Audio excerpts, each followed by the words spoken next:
Welcome to Lacey's Crafts. Today I'm going to show you how to make a Perler Bead Wolf Club.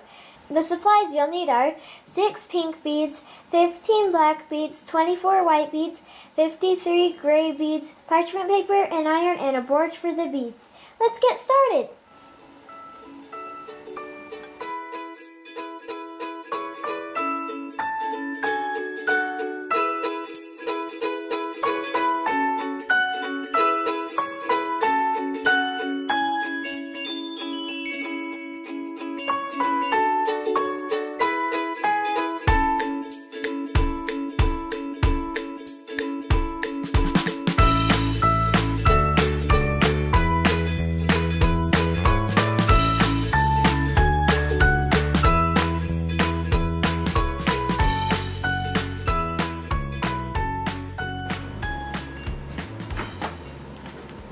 Now I'll have my mom iron it. We like to iron both sides so they don't break as easy.